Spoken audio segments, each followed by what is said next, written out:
Before,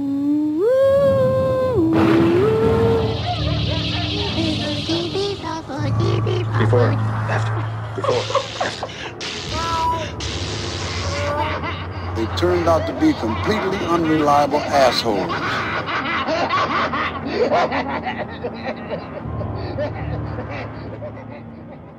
Why, hello, Timothy.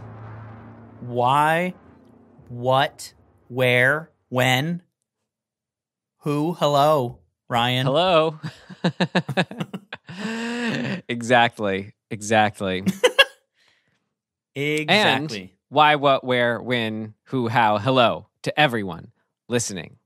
Welcome to Dismembering Horror episode. What are we on? 127 of Dismembering Horror. Exactly. We're over a quarter of the way there till we do our next retrospective episode. Oh, man.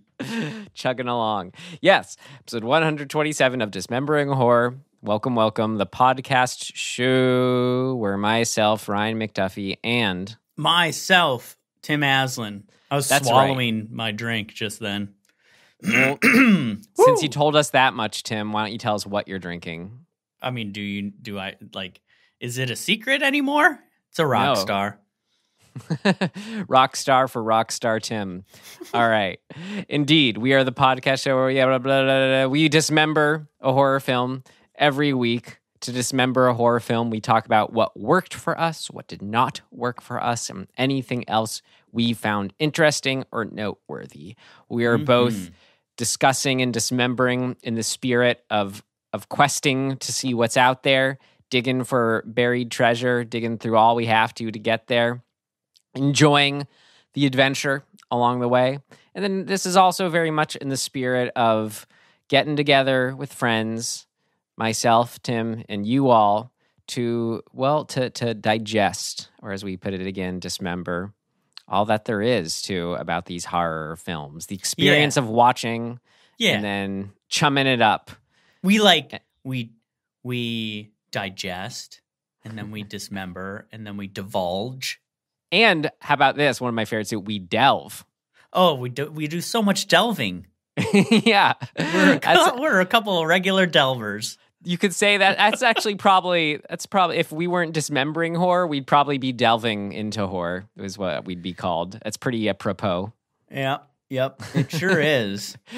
We also dig horror. We dig it and we dig into it. Hang on, let me just pull up a thesaurus of D words. Anyways, well, for episode 127, we watched and we're going to dismember from 2017, The Endless, directed by directing duo Justin Benson and Aaron Moorhead, written solely by Justin Benson of Benson and Moorhead duo. Yeah. Great. I love a director duo. Yeah, whatever happened with we should review this one. I remember a big one, a big movie that we were in, my friends and I were into when it came out was From Hell, and I just remember From Hell, directed by the Hughes brothers. I wonder what they're up to. This is another brothers pairing. We can find out. Yeah, though these aren't brothers; these are friends. Any other friend pairing director couples you can think of?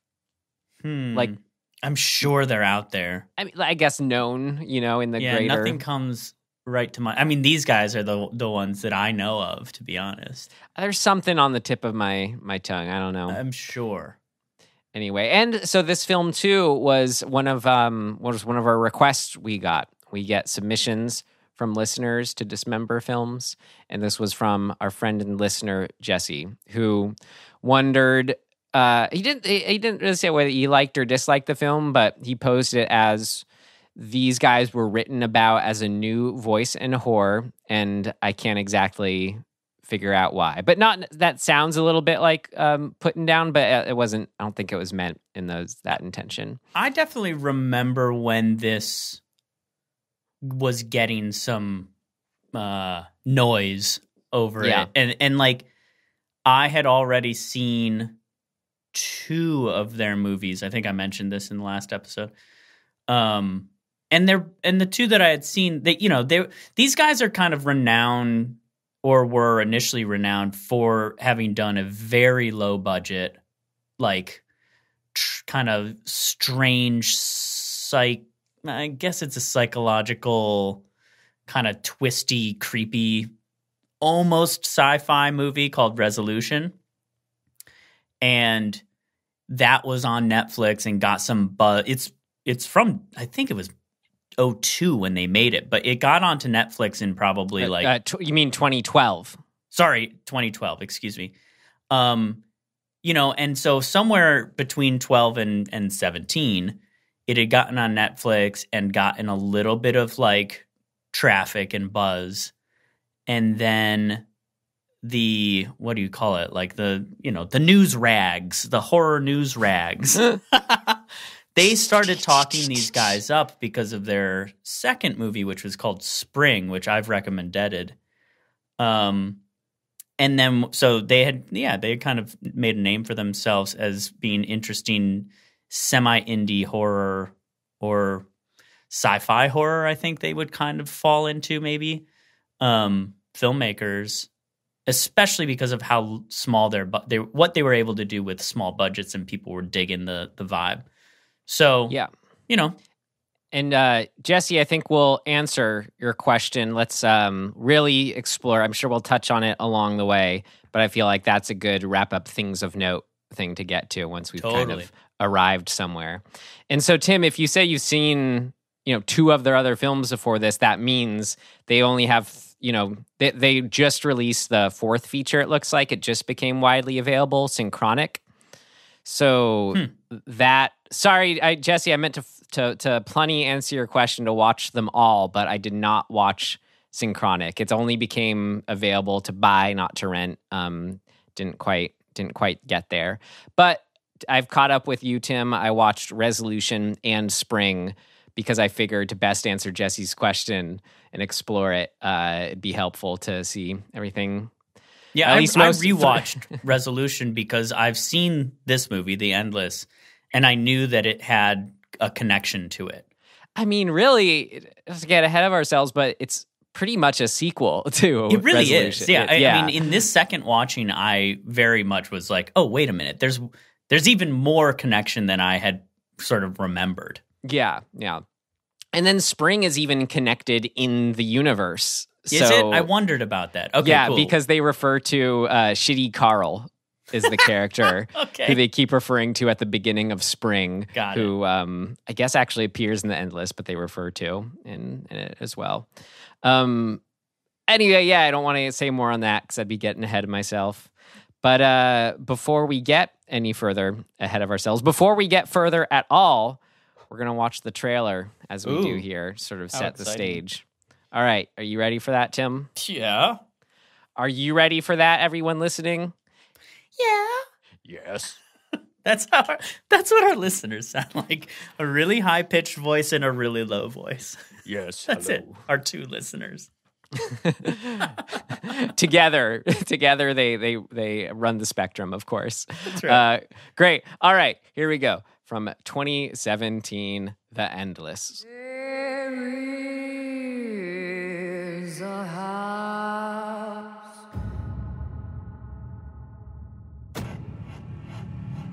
want to go back. It was our family. One day, one night, we come straight back. In New Orleans. What the dickens brings you all the way out here?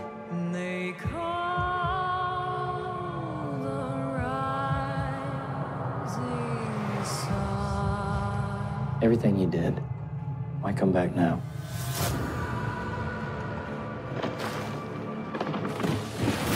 There's something out here, isn't there? How is that possible? You want to know what it is that runs all this? You go find it. The Endless. Or is it The Endless? The Endless. Great. Great. What's next? Next is our rating per our rating system. Would Tim and myself tell ourselves to avoid it, stream it, rent it, or buy it? You know, the first time I saw it, I remember being totally not, like, I just was bored and I just couldn't get into it. And I kind of like, I remember drifting off and like probably like doing something else while it was on, like folding laundry or something stupid. And I just lost interest. This time, and I think largely because I also watched Resolution right before it, I was much more interested in what was going on. And, Okay. you know, I still at times got a little like, okay, whatever. I'm a little like not that compelled, I guess. So I'm like right on the cusp of it's a really good stream movie to me, but it's the more I kind of think about it and think about what they're trying to like accomplish with it, the more I like it. So I'm going to make it a rent for that reason. I think it gets better with more viewings, actually. It's one of those. It's funny. I'm like same but different, like where it's a solid stream for me, yet the more I think about what they were trying to do with it, the less I like it. I mean, I'm so glad that we've now seen, that we can I think it's important to have seen their first two films to really, for this discussion. In a way, though, I almost would say that that's a negative. No. I didn't say to enjoy it. I said for our discussion of like really trying to answer like who are these guys, what's their deal, all that. So yeah, I mean context for my experience too, and I just said I'm a stream it, but a little more context for my experience. I watched them in order, all kind of this last weekend. So I kind of have my same critique for all of them. But Resolution was hands down my favorite. It was the one out of the three of them where so much. I mean, it's like the biggest sort of, I don't know what they're hanging the horror hat on for me is this sense of the unknown, the unexplainable. The line between science is a way of looking at the unknown. Just because something, what do they say in Spring? It's like just because science hasn't explained something doesn't mean it's supernatural. It just means it's, science that hasn't explained it yet. All those themes. Yeah. And Resolution sort of got at that, I think, like the only one that was really successful for me at getting at that of like feeling this, I don't know. I always say wait, so I try to avoid the word now. But yeah, this sense of something bigger and explainable and just kind of hitting you in that creepy, I guess, I mean, accurately Lovecraftian, what that word, is, I think, appropriate. Can't explain it sense. And just thought like the story, the character story was just strong and simple enough of good friend tries to get their other friend off drugs. Onto rehab. Anyway, where am I going with this? I give it a stream it, whatever. We'll get into more about what didn't work for me. I did not like Spring the way you did. Sorry. That's interesting. I kind of want to rewatch Spring. It's so funny to me how fickle with movies that are kind of right in that middle zone, like they're not great and they're not terrible. I'm very fickle based on like my mood at the time of watching it. That's really, really important. Something I'm glad you mentioned, because that's the thing with these guys in these movies. I think they're the most that of any movies I've seen recently, where it's like it rides this line so closely of just working and just not. Yep. And I think a lot, and for whatever reason, Resolution, even though it did sort of have issues and all the meta stuff that was going on with Resolution more so, like made it all kind of not bother me or click in the end in an interesting way. Like where that in a more sense is like it uses the fact that it's a movie. Like, you remember the transitions as if like acknowledges you're watching the movie and taking stills right. from the stills and sequences from the movie itself. Like, it touches on that in the Endless, but it's not ingrained in it in the way Resolution is. That's interesting. Yeah. Should I say this now?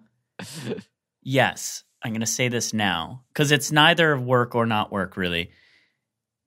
Resolution is in a way from the perspective of the monster. Mm-hmm. And this, The Endless, is from the perspective of the two brothers. Yeah. And so you don't get that eye on the mechanism of what the monster is sort of doing or like how they're communicating. You only get the two brothers experiencing the reaction to that, what the monster is doing. Yeah. Maybe we should do a summary to explain what the fuck I'm talking about. Yeah, I mean, I guess just to wrap up to my review, and I especially hate, I mean, I'm going to say this every time, but just because these are more like contemporaries of ours, I just really hate kind of critiquing and ragging on them, especially. Mm-hmm. I mean, that's another reason, too, why I always get excited about the pre-2000 films. It feels like it's in the safe zone. Yeah. The movies are separate from the filmmakers in a way. Right. But, like, I can't think of another way to put it. It sounds so mean. I'm sorry. But there's just, like, no there is the best way I can put it for me. It's like they're kind of doing the typical indie look thing, and that can be enough just to sort of get into the scene. The dialogue, it's kind of like the acting's good enough to take you away in it one moment, and then it's just kind of like, ugh, and not doing it the next. In Spring, I just didn't get any chemistry between those two leads, and the whole thing is a romance. Yeah. And like, I thought it only really got interesting at the end. It felt like a suspense that wasn't actually leading to anything in a way. Mm-hmm. I don't know, man. Anyway, yeah, let's go on with the summary here now. That's where I'm at. So here we go. You got two brothers. They are living a lowly life as like house cleaners. You know, they're very poor. They're struggling. They're discontent. And who are they? They are Justin and Aaron. They are the directors, actually. So there you go. They're not playing themselves, but they're using their own names. And so the younger one, Aaron, seems sort of more despondent about the life that they're leading. And Justin, the older one, is, he's the older brother. He's playing kind of that protector, trying to keep things together role. So, God, what is the impetus for? So Aaron basically says, "I want to go back." It's the tape they get. Oh, right, of course. Jesus, the central premise. They receive a tape like a videotape, in the mail, and it is from a woman who they knew from a camp that they were a part of, which is really as far as Justin describes it, it was a cult or is a cult that they escaped in the woods somewhere. They're a UFO death cult is what Justin describes it as. And on the tape, the woman says, we're really psyched. We're going to leave. This is the end. We're going to ascend and it's going to be great. And so they're like, shit, like they're going to mass suicide themselves like any number of other cults have tried or done. And so Aaron is like, well, I want to go back and see them one last time.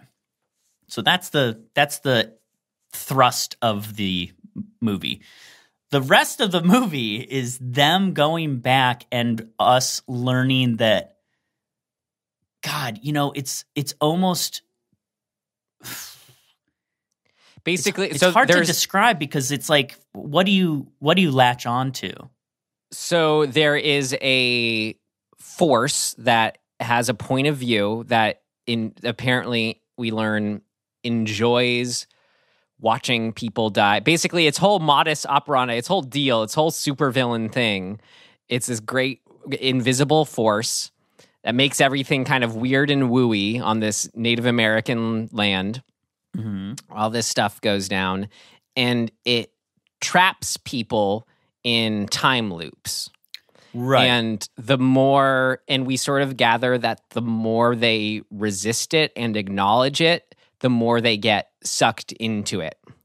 Yeah, so that's right. So each, for whatever reason and however this is determined, there are these pockets they're kind of like little bubbles, right? Honestly. And so that people enter into and then get trapped in, and so they continue, and each bubble has a set amount of time in it. Like some are long, 10 years, and some are like 2 seconds. And so it's super like obvious, though. There's like, they get visions of multiple moons. There are these like shimmering, translucent walls where you can't see people through them, or you walk through it and it makes a woobly sound. Yet they like, and it puts you in a time loop that I guess repeats, I don't know, I gather like every 10 years for them or something like that.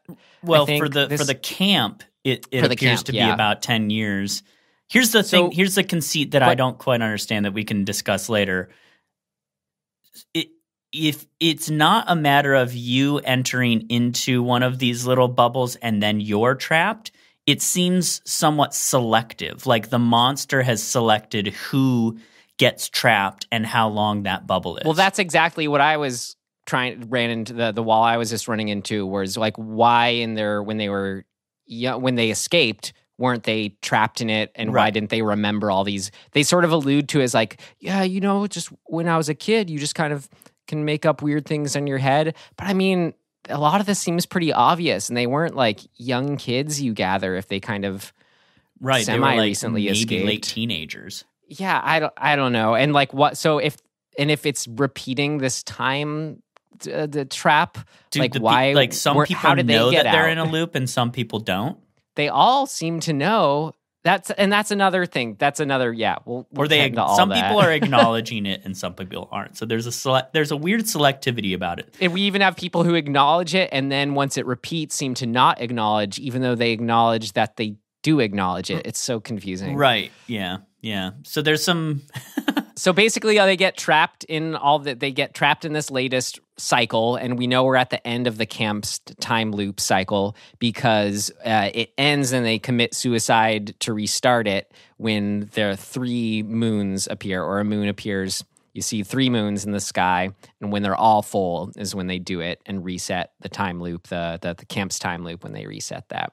So since it also affects kind of like your sense of place as well as time, the brothers, the one leaves, they get separated, they find each other, and then in one big hullabaloo, they sort of argue about staying and going, and then a big old finale when it's all coming to head, when it's like the monsters releasing the apocalypse basically within the camp bubble. And like I see it expanding and all these bubble domes, and it's like blowing up cars and stuff. They zoom away and make it out, apparently. Yes. I think that there is a rule that is stated by Shitty Carl, and it has something to do with if you're still in the bubble when the monster decides to kill you, that's what traps you in there. And so that's why Carl is continuously trying to kill himself before that happens. He says it's always better than the way the force. I want to call it a monster.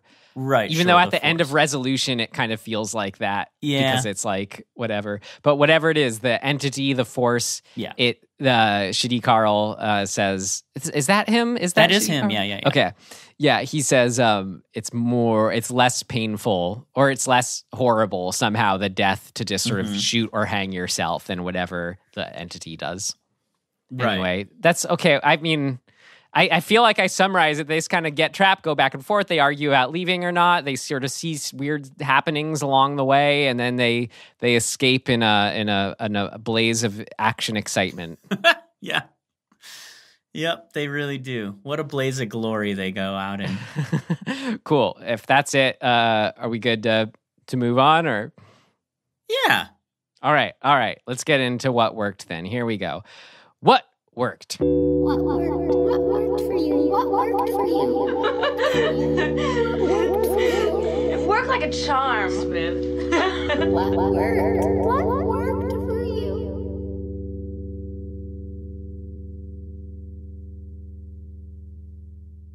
I would just like to get out of the way that I really appreciate the sort of metaphor and visual thematic sort of what do you call that?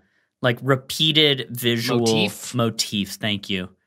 Of circles and mirrors and loops and things like that.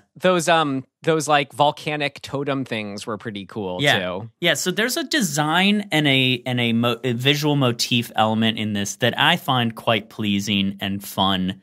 And it's one of those things where I'm like, it does make me appreciate and like the filmmakers more, because it suggests that they're thinking about things and like at least attempting to have there be more layers from an artistic point of view than just, hey, here's our fun movie that we made up.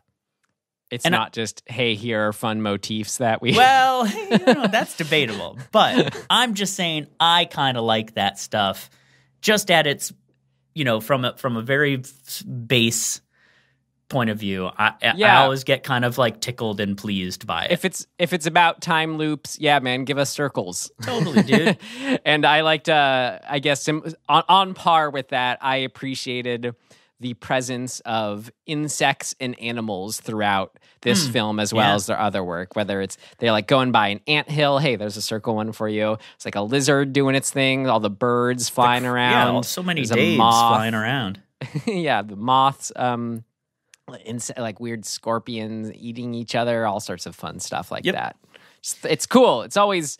Nature is always applicable. Put it in your movies, Yeah, predator prey stuff, especially in horror. It's primal, and it gets our kind of brains primed up for that just underlying reality of, where we stand in the hierarchy of the food chain. Yeah.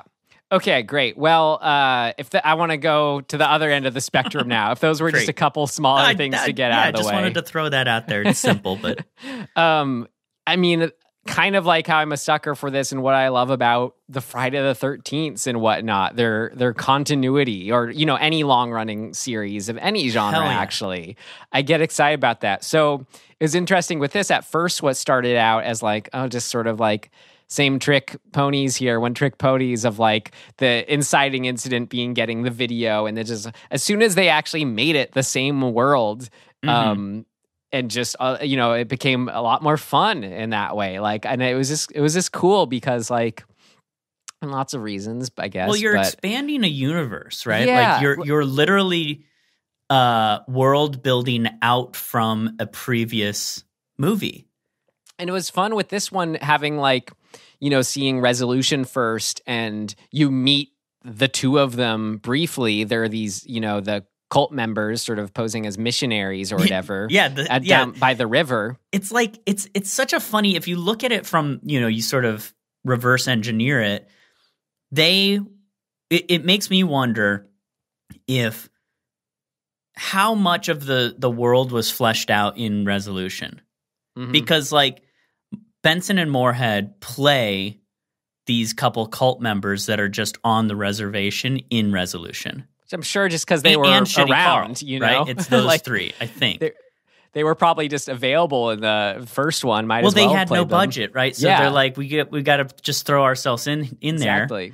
And then I mean, this is speculation, but it's a fun idea that they then said, hey, we want to expand this universe. What characters did we meet that we could go along with? Well, right. And they, themselves, just by the virtue of the necessity of having to throw themselves into the Resolution, they then become the actors of the next story. It could have been if they had cast other actors. It would have been them, right? Presumably. Yeah. I mean, yeah. What I wanted to say, like, where I was going, was that what's so cool, you know, when they pop up in Resolution, and here's their whole movie, is when you see them in Resolution and you hear about there's a cult on the grounds and yada yada, there's a mental institution. Like, when I'm watching Resolution, I go, now I want to see that movie. Mm-hmm. Like, it's already setting up this lore of the land. Right, yeah. So that's just why it's fun. And then we did get to see that movie. It's cool. And then down to the little touches too, I really liked, of the red flower that they all smoke.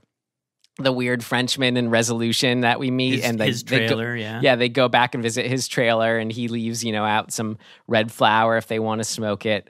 But yeah, I mean, that was just so fun. Then once we get here in the Endless, and she's like rolling the joint of the red flower, and we go, oh, it's the same. Oh, no. At least if you're watching them in the order I did. Yeah, exactly. I mean, even little things like the actress Kira Powell, who plays Lizzie, who's sort of she's the artist. She's the one who's drawing charcoal drawings and stuff in the Endless. I don't think it's the same actor, but she is playing the role of the girl in Resolution that was tapping on Chris's window in the cabin that scares Mike. Oh, that's the same character. I'm pretty sure. So they're like they basically took everybody they could, every character they could, to tie into the Endless, and just built out a story about them. One of my favorites I thought was really cool was the wife of the main guy. I love that. In Resolution, who's now is trying to get help from this cult to find him. Yeah, Jennifer, I think, is the character's name. Yeah, who I totally recognize, and at first I just go, oh yeah, they're just reusing the same actors, but nope. Right. Then as soon as she explained what she was doing there, you go, oh, crazy, cool. That was, so touches like that, I don't know, it's fun, and I don't know, that was, especially watching them in succession, made it all that much more rewarding. And yeah, if you're gonna be, I think there's a cool lesson in there, if you're gonna be exploring very similar ideas and you're making multiple films about them, tie it into this your own view-esque universe, or whatever you want to call it in this case. Well, the Benson Moorhead-iverse. Right, exactly. I think that there is a brilliance behind that simple conceit that you're an indie filmmaker and you know your audience, basically, right? Like, they made a name for themselves with a very meta, psychological, weird indie movie. And that audience wants more of that. They catapulted those two dudes to at least some larger recognition. And so they've just continued to double down on what that audience was into on the first movie. Now, granted, they're also probably making the movies they want to make, like, totally cool.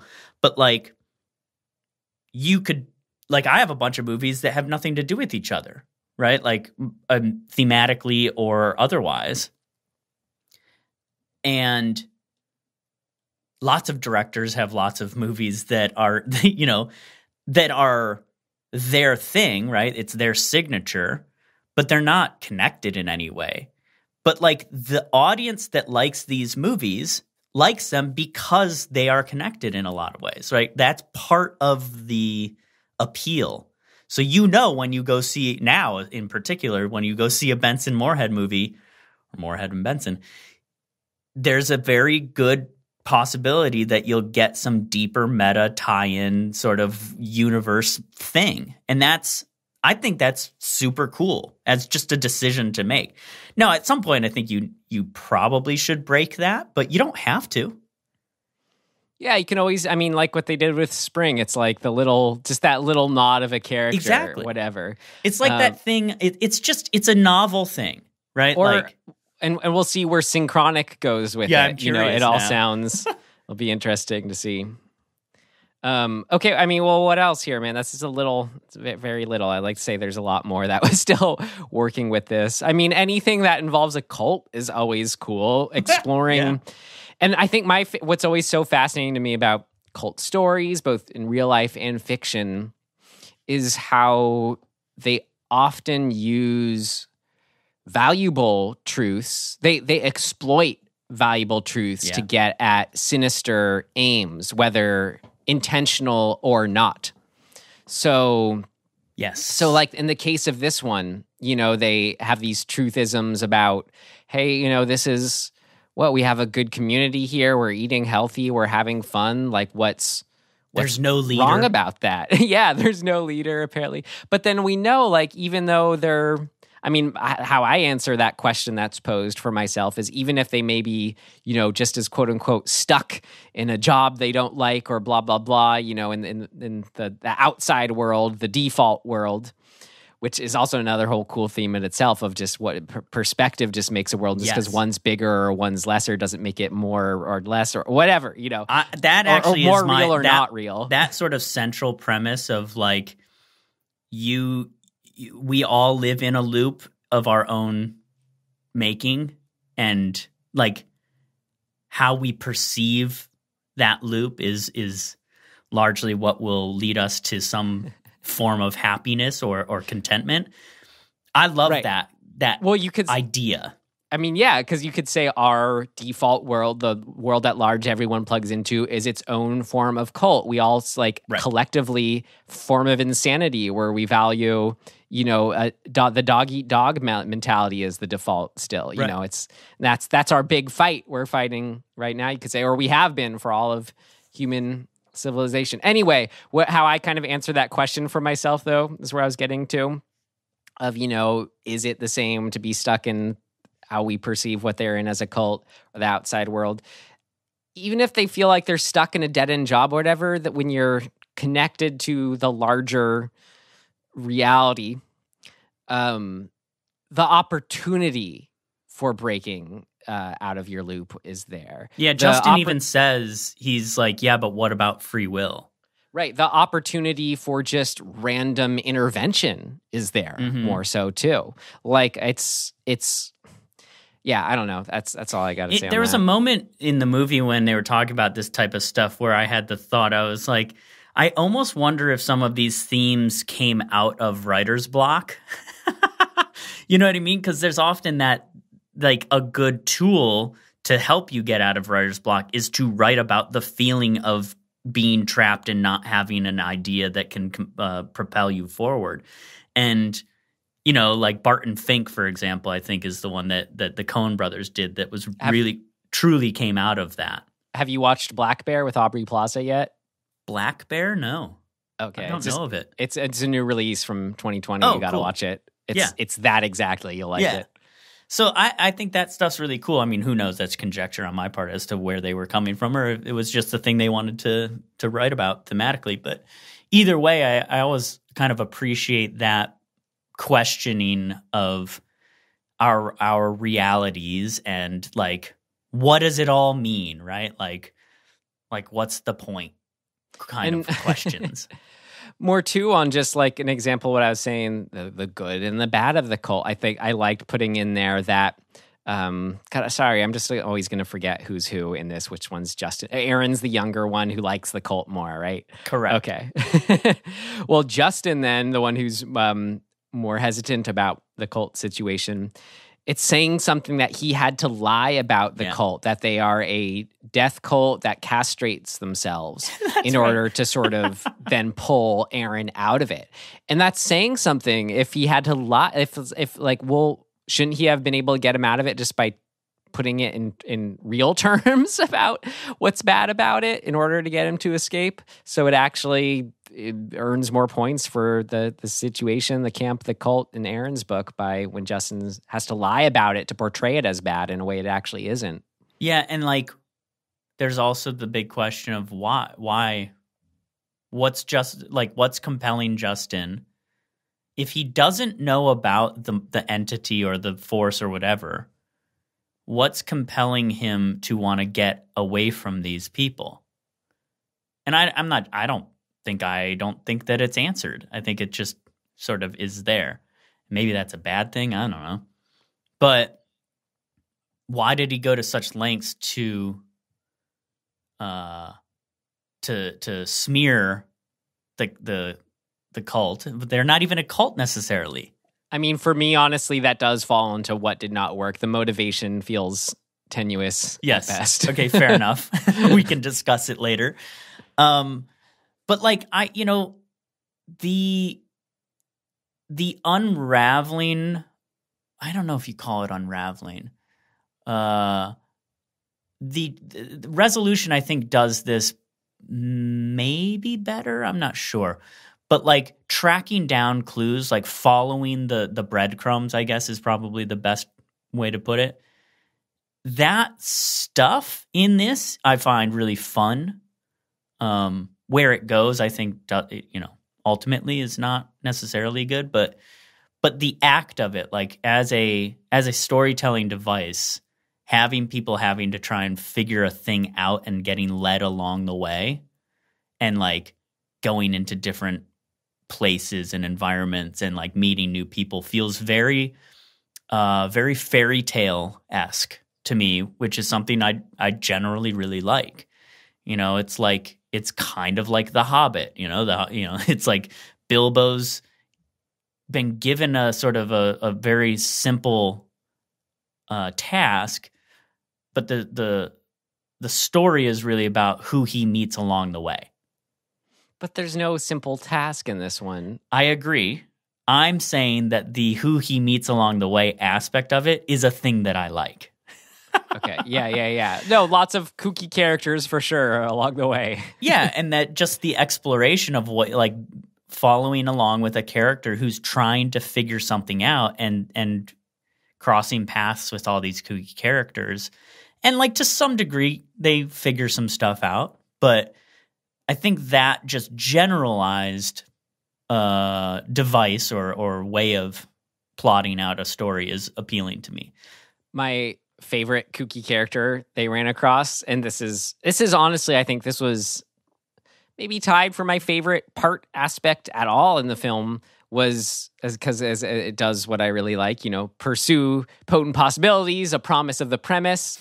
We have this premise of time loops, getting stuck in them. So to have like this dude looks like from the early 1900s or whatever, maybe one of the French guys they mentioned in Resolution. The sort of prospector guy? Yeah, who's basically, I would say he's even like mid 1800s. Yeah, he's trapped in his, yeah, you're right. He's older than the French, researchers would have been. He's just in his own little tent, basically committing suicide or getting blown up or something. Yeah, he's getting like blown up over and over, basically. Yeah, but it's just it's just that horror of his getting, loop is so short.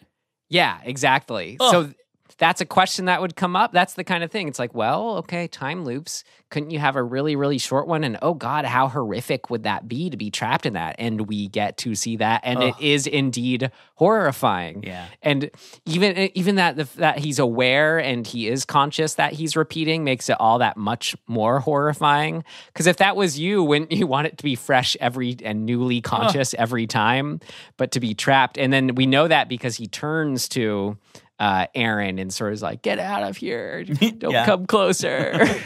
And that's it's terrifying. Yeah, that's his fate. Good. Yeah. I mean, I think him and Shitty Carl's loops are the most fun. Yeah, they're just to be honest, the whole concept of the loop being caught in this time loop thing and like how we get to see them in the different versions of them. We have 4, right? Because we have the camps, we have the resolution duos, and then we have Shitty Carl's, and then we have the friend, and then we have the old prospectors. Yeah, I think that's all we get. Is that? Yeah, I think that's right. Yeah, so like of those, like I think that component, getting to see how the characters exist in their loop and what it does to them, that's my favorite stuff of the movie for sure. Right? My favorite stuff is just kind of original imagery and ideas in it. The two in this one. I mean, that's what I thought Resolution does so well, is just this idea of media, of a power using our media as a means to communicate with us. Mm-hmm. It's going to sound like I'm saying it as a don't work or it didn't work. But in this one, it felt more on the level of a gimmick versus anything like actual kind of haunting or eerie or how does this work. But it was fun in that.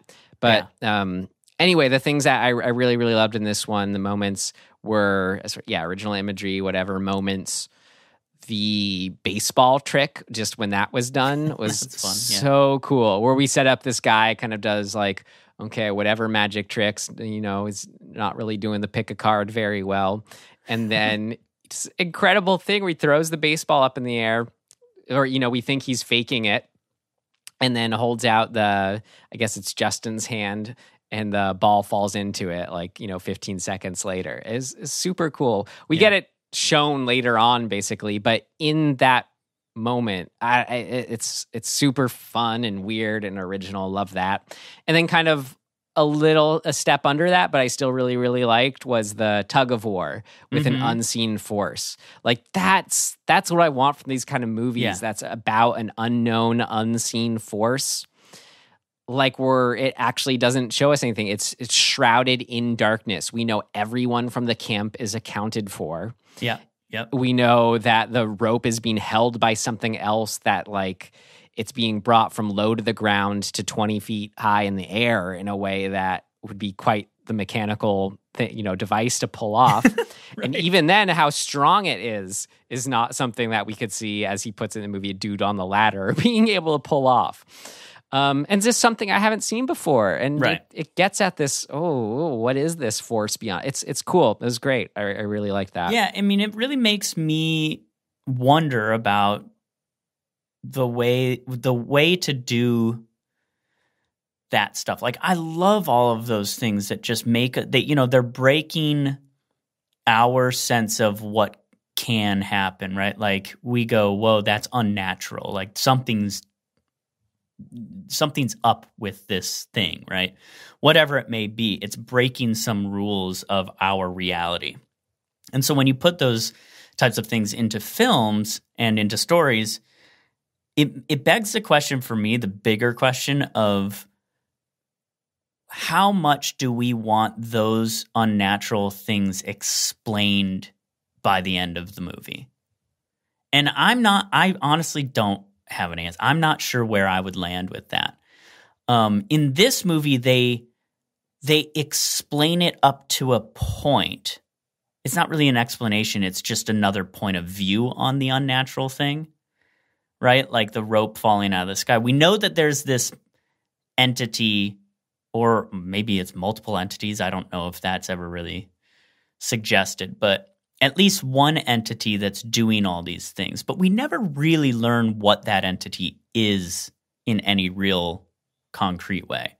Yeah. So to me, it's like a really interesting question from a storytelling point of view as to like when and how far you go with the explanation of things that are an unreality. Or is it better to leave it unanswered because that's kind of part of the point, that there are some things that we just can't know?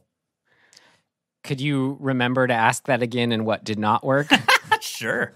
Okay. There's one other thing that I had kind of a realization, and it made things feel better to me about the mechanics of what they're setting up. So there's this sort of, this central idea that the entity communicates through media, basically, whether it be pictures, photographs, tape recordings, audio, video. Is that about it? Projectors, yeah. You get the idea, yeah. Any sort of, AV medium. Or pictures, whatever.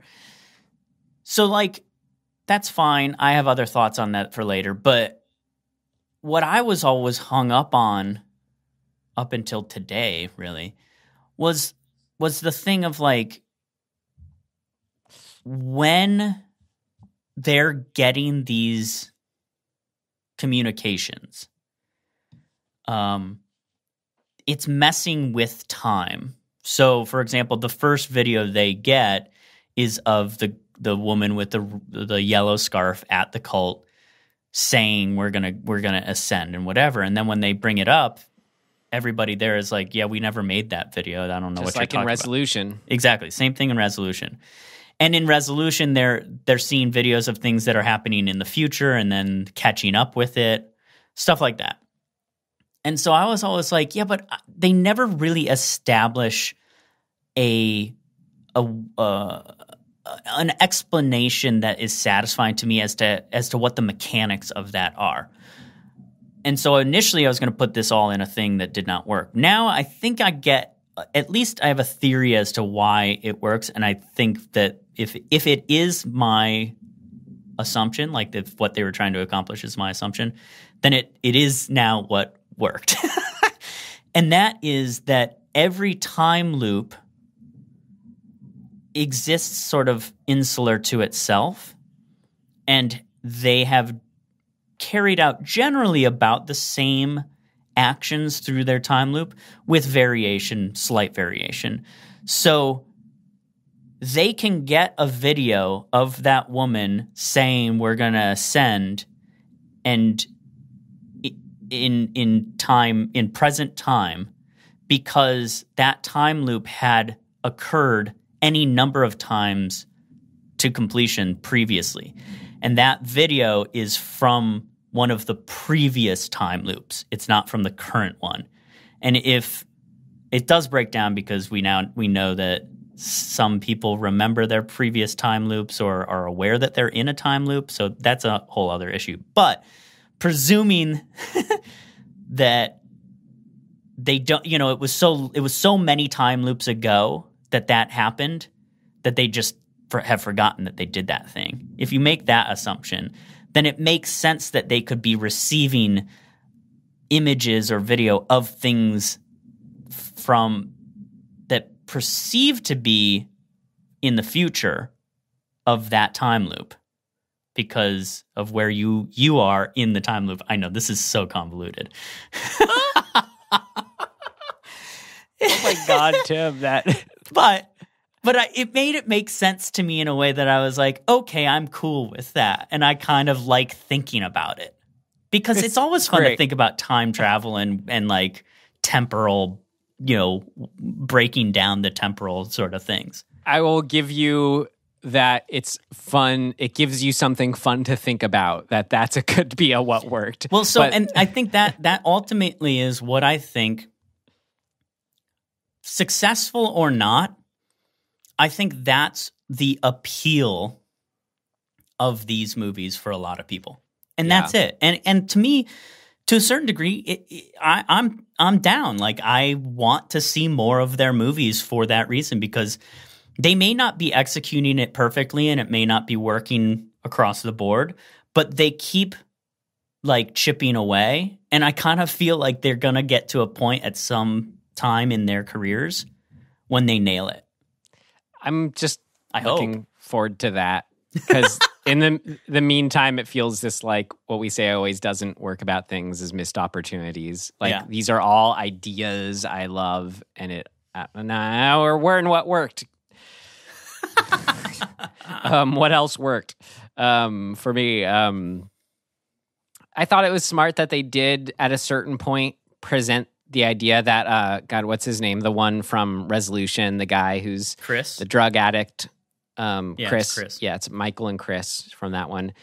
When Chris presents the idea to Justin from this one, that this force, you have to just run from it. There's no beating it or outsmarting in a certain sense. Yes. But that he makes it sound like that presents that it can be outrun, or at least there is the hope. So just since we had to have some kind of, at a certain point, because you could go the color out of space route, or I don't want to use a specific example, let's say, where it is all about the descent and everything going wrong, and the fact that if something, evil is not able to be beaten, maybe it can be just a little bit escaped, but in the end it can't be beaten. So since this movie wasn't really embracing that, it felt like there wasn't like worse and worse and worse stakes in a way. It was just kind of got to a big explosive finish. I thought it was really smart to present that idea, or convenient. You can run from it. You should run from it. Because that at least gives us some stakes to hold on to of like, we just got to see them get out of it. Can they get away from it? As simple as that made it work because it was simple. And from a metaphorical point of view, I like that.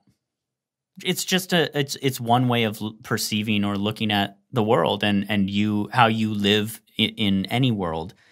You can, from a philosophical point of view, if you're stuck, you can focus on the fact that you're stuck, and that will, from a certain point of view, that can potentially just feed into you being stuck because you get kind of fixated on the fact that you're stuck and you don't move forward. Or you can reject it and run in the other direction, and that could be your salvation.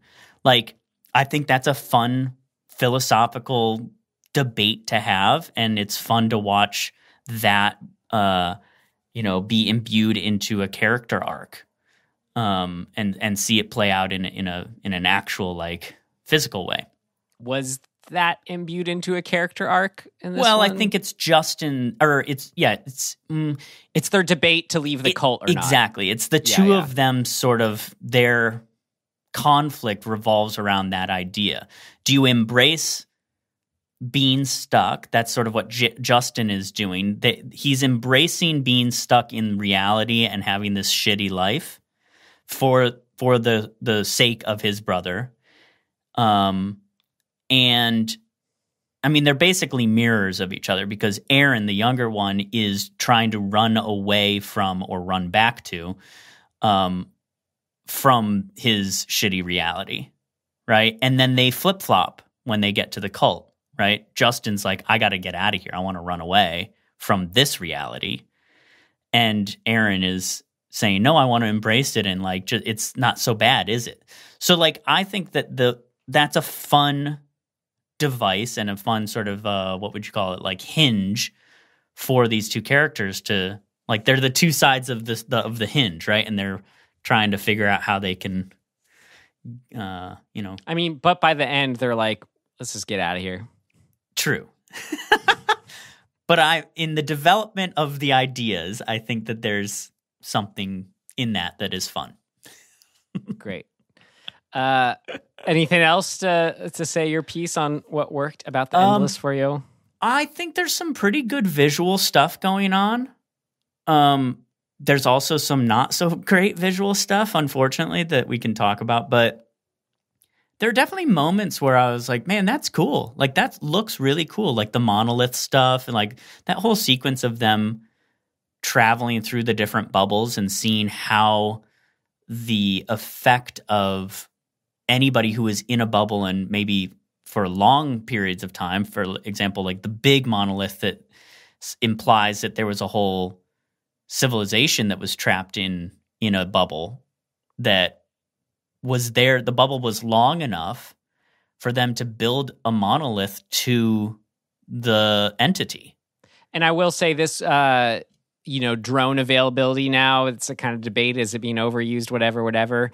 This is a great example of when to use it. If you have an omniscient presence in the sky who's always looking down, I feel like that wasn't a good excuse to use drones looking straight down. I don't know what it is. I mean, it's just, if you, motivate your camera appropriately, right? Which my favorite example of was just the classic, like, looking down at them when they're over the lake and kind of seeing something big underneath them. That's I like. So there's that. There's a lot of visual elements and compositions that I think they're working in the realm of A, they're interesting to look at, but B, they're big, right? Like they create a sense of a bigness or a scope in this movie that if you didn't have them, I think the movie would really just feel like a low budget kind of,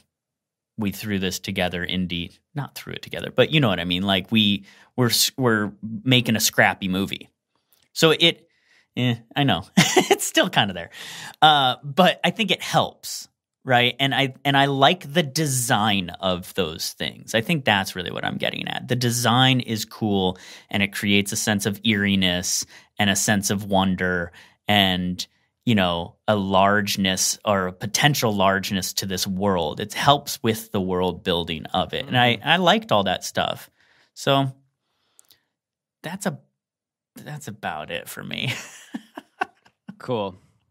Great. Shall we move on then? Yes. All right. Next section. What did not work? It's not ready yet. Seems to work okay. No, something important's missing. What did not work?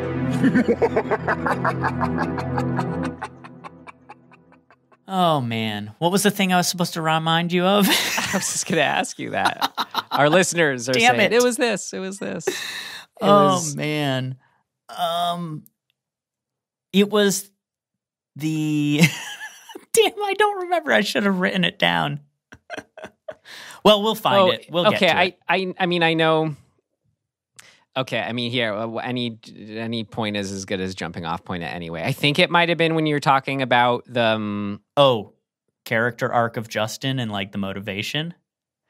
No, I was actually, it is something else, I think, that you were talking about. I wanted to say something to. Whatever. We'll hopefully get there in the end. I'm sure we will. When you were talking about you liking the mystery and the clues being left and that aspect of it, that was there and working for me in Resolution because it didn't cross this line of losing the sense of awe and mystery. This one, it felt like, yeah, I kind of perk up when he dives to get the thing at the bottom of the lake he's told to get. But then what it turns out to be, it's the evidence that they lied about the cult. It's just kind of like, oh, okay, whatever. I don't know. And like the way, this will make it different at first, but you'll see where I'm going. Like the way the rope falls, like kind of in the middle of their circle with like this big obvious sound effect.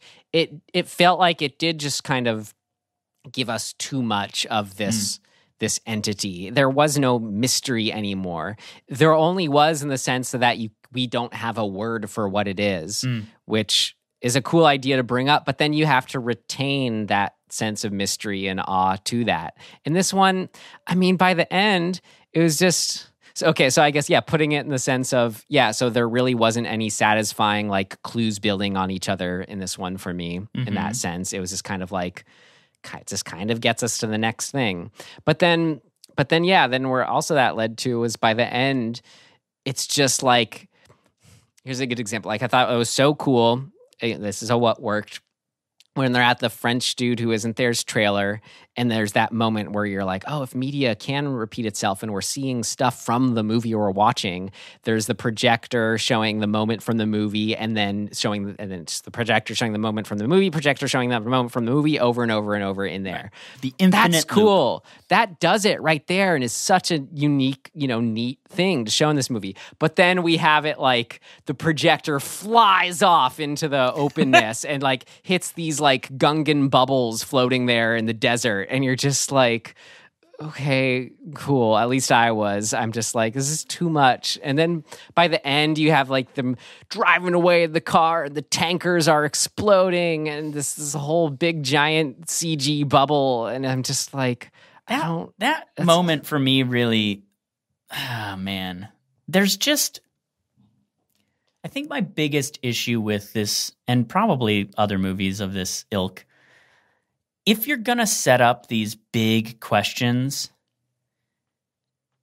you have two choices, I think, in order to make it pay off. You either answer the question or you make the movie not about the questions. That's what I want to say, like comparing it to Lost is what I thought of. Like people complained about Lost in the sense that each clue only made the mystery more confusing or weirder or didn't answer anything. That's what's cool about it is like keep that sense of mystery. Have it just be another weird puzzle piece that just adds a whole new kind of angle to it, which is just not at all what this one was doing. But again, in defense of Resolution, I did think was working. Yes. Yes. It's a really, really hard thing to nail. I was kind of on another thread too. Do you mind if I get it out of the way? As far as, when you're kind of bringing up what is the line that you shouldn't cross in retaining a sense of awe and mystery and whatever. I think if you can show something or hear something and still have it feel quote unquote real, then that's as far as you can take it. Because these are all these are hypotheticals that we're maybe in touch with as being, possibilities or have experienced a lesser form of that we can't explain or something, as far as the currently unexplainable by our science, if you want to put it that way. Mm-hmm.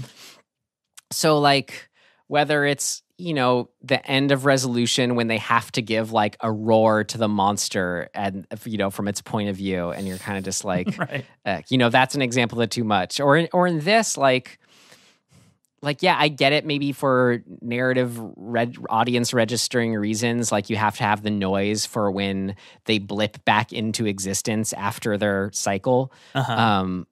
But it just doesn't sound... It's I don't know. It sounds like it's just only doing that job. Again, it doesn't... I don't know how that would sound, but that's the fun and the discovery and the level of filmmaking you have to do it at, where it's when we hear it, we go, oh, wow, that is how that would sound or not sound. Mm-hmm. Make a way to show us that doesn't have a sound to show. You see what I'm getting at? It's got to... So, something that's not real has to feel real, and this movie is just... at a certain point just completely crosses that line and we're just off to the races. And I kind of just go, well, if this is going to be kind of a sci-fi action movie, why then any attempt at suspense just makes it boring and just kind of loses me, because it's not that in the end. Right. Well, what it makes me realize is I think, and this may just be my personal taste, but I would almost posit that one of the main questions of this movie is, what is this higher entity, higher power? What is it? And that's a question that human beings have asked forever. What is, if there is something bigger than us, what is it? And we've spent, millennia as a species trying to answer that. We've come up, we come up with all different versions of what it could be, whether it be myth or religion or whatever, right? That is a very, very human thing to do. And this movie is presenting that same question and just pushing us a little bit further along toward a potential answer. But another way it goes too far in that for me, I already said the one was that it was it gave whatever that is too much personality so that it doesn't seem like an unknown threat anymore. That's right. So again, that's what I think is the failing. The way it plops down the rope, the way it enjoys torturing them. No, that just makes it's kind of I don't know, it's just not scary at that point. So here's my theory. My theory is the way in for that kind of major question of a story is not to try and answer the question. It's to experience as the viewer how the question is affecting the protagonists or any of the characters for that matter. And so I think in Resolution, you make a good point, right? It goes too far in the end to have Mike yelling at the monster and then the monster, whatever the entity, sort of growls back. Then it's too much of a definition of the thing, and it pulls us away from Mike's experience. What I think would be more effective, and this definitely applies and can apply to The Endless, is it's more about how it's affecting Mike, or Justin and Aaron in The Endless. And if you were to depict them coming face to face with an answer, and we don't get to see it, they see it, and we experience how they react to it through them, we then go, holy shit. Like what the baseball. could it be? Like the baseball, like the lighthouse. Mm. Right? The lighthouse does As this. in the movie, not an object. Yeah, exactly. Like the movie The Lighthouse. The lighthouse does exactly what I'm talking about by having us experience his reaction to what he sees, and leaves it's not about answering the question. It's about us as human beings experiencing the answer. Experiencing the mystery. Right. And I think that these movies, that's probably the thing that really ultimately holds them back, is that they're trying to it needs to be one, they're right in the middle of the spectrum that I think it could be on. And the two ends of the spectrum are what would really make it work. One end is we the audience never get to see anything. We only experience it like what the answer is through the characters. Or again, up to a point. That's right. Some indefinable line, or right. try to define it line. Or the other direction is to really just show it. Show us the monster, right? Like have it be Alien. We see the monster, we go, holy fuck, that thing's scary and it's going to get them. And then it's the experience of watching them try to solve that problem. So we know what the threat is. It's defined. We know what they have to do. We get to get on the ride of watching them figure it out and survive. Yeah. At a certain point, you feel like you see the monster. Right. Like, and this is like when right in the middle. When we reveal, like on the end of the spectrum, I liked at least where it started. You know, maybe you do just like both and get on board with both. But I said I love the baseball thing. But then later when they showed from the entity's point of view, it just holding, you know, the baseball just floating there as if it's holding it and letting it go. Again, that's exactly what I don't want to see or don't need to see, yep. You know, too much. Yeah, we already know that that's what was going on. Yeah, but by the end I guess it was just the whole big circle thing was there, exploding the forest and everything.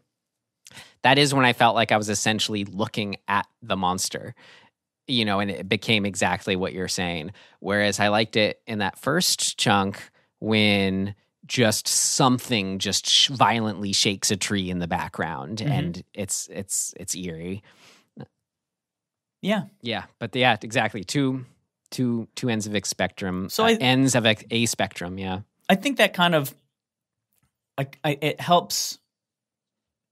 It helps to sort of focus in on the other thing we were kind of talking about like the characters and like what their motivation is, and like why. I think the thing you asked me to remember was why does Justin, like, what's his motivation at all to smear the cult? Like, I did ask that, but that wasn't what I asked you to ask me. Okay, well, I am wondering that one, right? Like, yeah. It doesn't work. Like, there's a lot of open-ended motivation that just is not tied together in a way that matters or makes sense, right? There's a lot of sort of almost contradiction in behavior. You know, like the rules aren't really clear. And I wonder if you know, the filmmakers know the rules but just didn't quite figure out how to translate them in a way that satisfies us, or if they are actively participating in the idea of things being confusing and not lining up with some set of rules. And I think that's a really dangerous place to dance around. Yeah. You know, you can't just be mysterious for mysterious's sake, right? Like, you do have to – we need to latch on to something. And when things start to really be like fall apart in the logic realm or the character motivation logic, it's hard to stay in, for me at least. I'm like, well, that doesn't make sense. Why the fuck would they do this if they just said the opposite thing? Like, what's going on? Right. I mean, yeah, you're usually better at breaking this all down than me as far as the character motivations and lack thereof.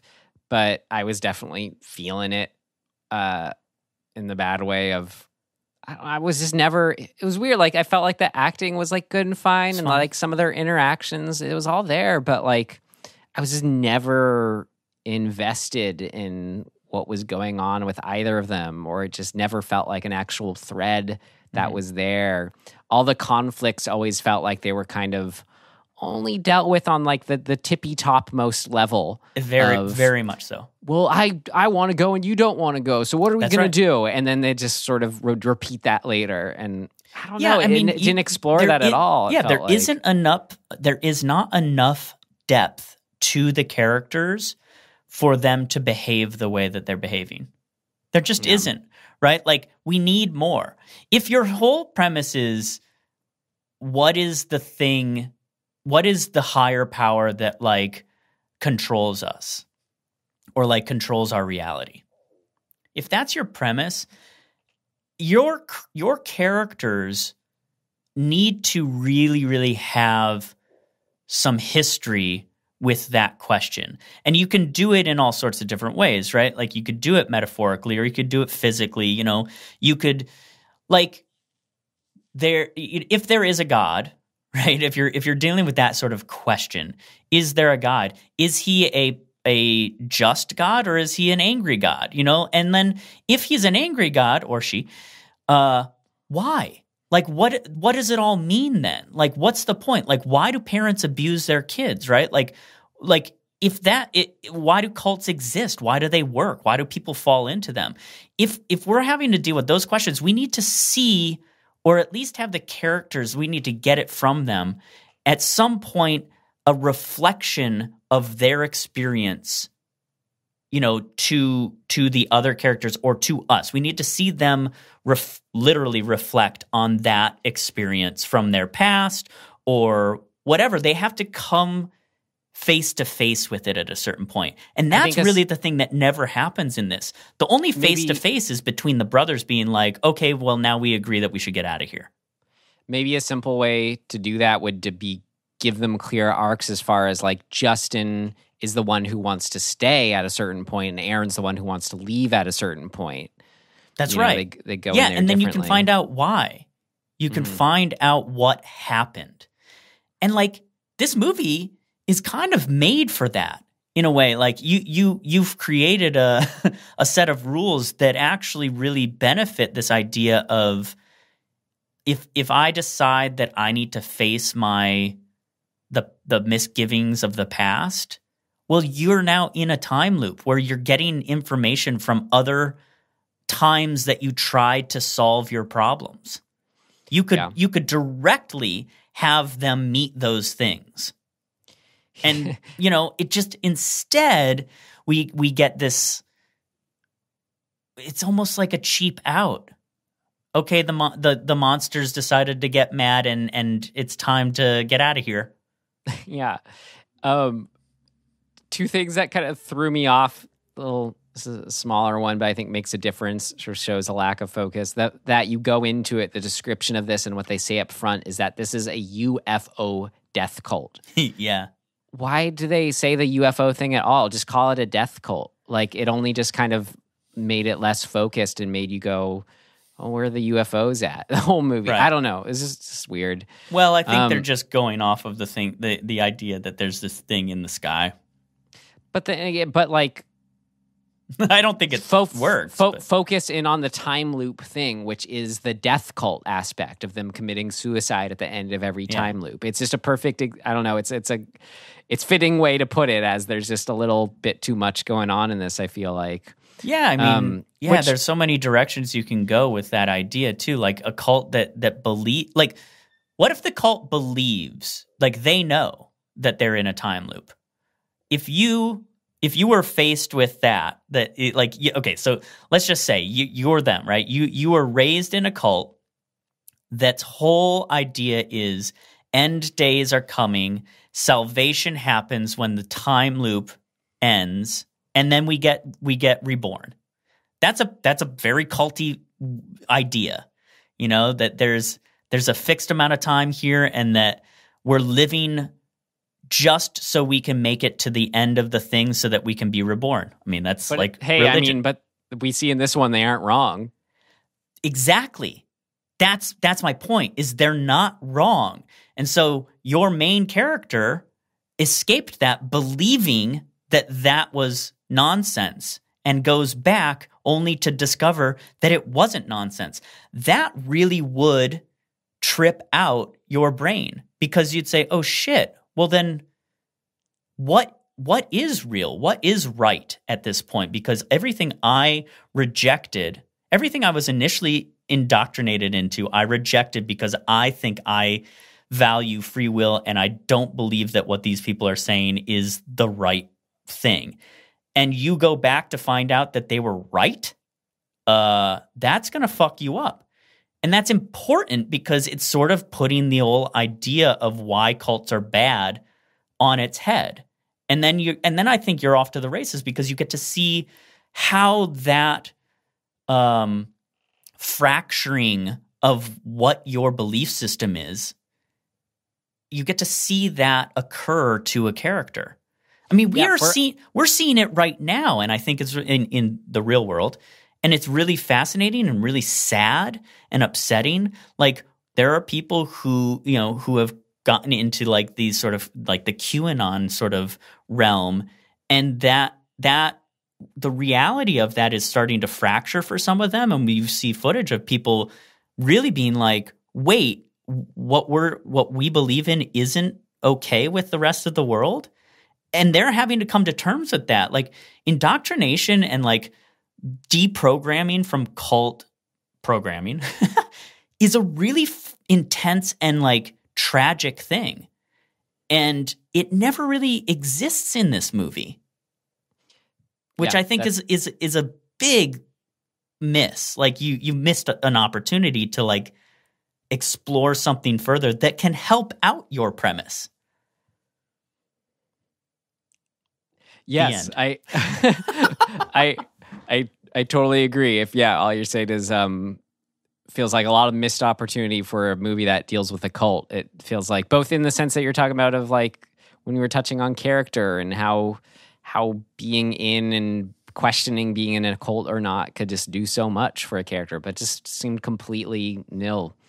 And I kind of like wondered, I'm trying to look at like another maybe trap they just ended up in, or they dug themselves into with this movie, or the direction they went, was since it was a sequel to Resolution, it feels like they tried to, like, you think, okay, that means if it's a sequel, it's expanding on it, you got to go bigger. And the way they went with that was what I've already sort of talked about, just big action explosion by the end. The monster's not scary anymore because we've seen it or we know it too much to be scary. So it just was, but it felt like at the same time it was still trying to deliver on some of that horror, dread, and mystery. I mean, with those opening quotes, whatever had that was getting at that. Yeah, there's like a Lovecraft one. And yeah, so it just felt like a muddled bridge between two kinds of movies, in the way you put it. Yeah, no, that's right. I think that there's, because I like to do this sort of how would I have done this exercise. And I think for me, kind of the things that are lacking can at least be helped along if you do just one really simple thing. Do not have the brothers together at the beginning. If you have Justin, everything else is exactly the same. They were two kids. Justin got his brother out. They, got a bunch of press about it. All this stuff happened. But the movie starts at the same place, except Aaron has already left. Oh, having that perspective and point of view would have helped so much. So if we start with Justin living this mundane life, cleaning houses, and he's alone, and he's gets a message or whatever, he maybe doesn't even need to get a message. All we need to know is that his brother is gone and he needs to figure out what to do. Does he, like, everything would be implicated that, and he would believe he's probably back at the cult, right? Like, probably. Am I going to make that choice to go back to this thing that I escaped from? And like, if you start there, you get a lot of the things we're talking about right off the bat, right? Like, you get to see him going through this thing singularly. And then when he meets up with his brother could immediately be like, no, you should not have come here because I figured out I was wrong. And then you can have that dance where they then do, like, good stories, you know. Right. It could have been like he gets a message from Aaron telling him, here's where I am, do not come and get me. Right. And then so, of course, he does. Yeah. I mean, stuff like that. Then you're really off to the races because it's like you get to have the characters flip, right? I think part of what really hurts this movie is watching Aaron. He's on one trajectory the whole way until the very, very, very, very end, which is, I want to go back to the cult. And he just stays there. He's like, I like it here. Things are good. I want to stay. What's the big deal? Right? That's his whole, he has no character arc. He's got one singular direction the whole time. That's what I'm saying. Switch along the way. Who wants to stay and leave? Yeah. And Justin, you know, he kind of stays on the same path, but they both kind of discover some stuff. It's very, like you said, it's right on the surface. It never really dives deeper into where they're coming from and the messiness of putting yourself into, going back to a thing that you left, or because nothing's ever challenging their preconceived notions. That's right. It's just kind of like, we're more and more trapped. What do we do? Yeah. Things are weirder. Yeah. So, like, I just think that a very simple adjustment could have focused in the trajectory of things. That would have been great. I like that idea. Okay, how about some specific questions of like, what was going on here? I wanted to ask you, pose to you. Oh, man. So why didn't, when they meet Michael and Chris, why doesn't Justin tell Michael, your wife is at this cult camp? Like, because he registers it. We see him registering it. So why doesn't he tell him? Especially if they're going back there. I don't know. That really bothered me. Me too. I was like, dude, maybe because you don't want the movie to turn into a story about Mike and his wife, but you can avoid that. He could just be like, dude, you don't have to do this. Actually, it would be more to the point of the movie. If Justin shows up and goes, holy shit, Mike, like, yeah, remember me? I was that cult dude who like saw you, and now like, and Mike acknowledges, everybody acknowledges, we're in these time loops. Like, Justin's in on it now. And he goes, shit, dude, well, I got bad news. Like, your wife is waiting for you. Like, you can end this. It would set up the possibility of salvation for Justin and Aaron. And then maybe it could have been like, yeah, they team up for a little bit, and then the entity smites Michael along the way. Or even more depressing, Justin tells Mike that his wife is waiting for him, and Mike refuses to accept it. He says, or he just accepts he's outwardly saying, I want to get out of this loop. But if he chooses not to go with Justin, that's so tragic. We go, oh shit, he's in. He's locked into his loop so hard that even though he's saying he wants to leave, he's going to stay. I wouldn't have bought that because, there was whole thing is they would do anything to get back with each other. Maybe, yeah. Well, in that case, yeah, like you're saying, have Mike try to leave. And it just, he can't. He hits the wall. Especially because he says, my strategy is just trying different things. I think he would try to go with them. I would even go so far as have him get to the point of being able to walk through the wall and have him be able to like penetrate it a little bit, and have Chris, who's still chained up in the cabin, be like, Mike, Mike, like what the fuck are you doing? And that's the whole premise of Resolution, is that Mike refuses to leave Chris and have him choose in that moment to not go through and go back to like save Mike, and that choice, or to save Chris, excuse me, that choice to try and go back and save Chris keeps him in the loop. It like closes the door. Yeah, because maybe like now that he's sort of, maybe he can remember the path on how to get there again, but he can't leave Chris behind. You could totally take out the wife having gone and looked for them, and I still wouldn't have bought that they didn't at least try to go with them back to the cult camp. Sure, yeah. Like, that was the weird thing to be, yeah, it's like, okay, they're trapped in this thing, someone can take you to a completely new location, and these are people who are trying to escape.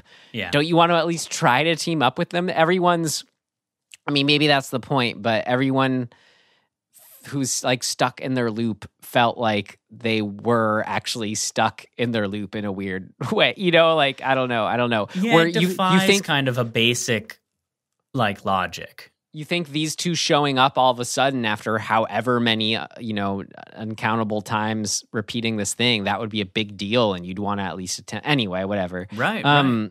Okay, another question. Okay. So why was Aaron rushing to stop the cult at the end from killing themselves if he knew and knows that the whole point is they're killing themselves intentionally to reset their loop? Like,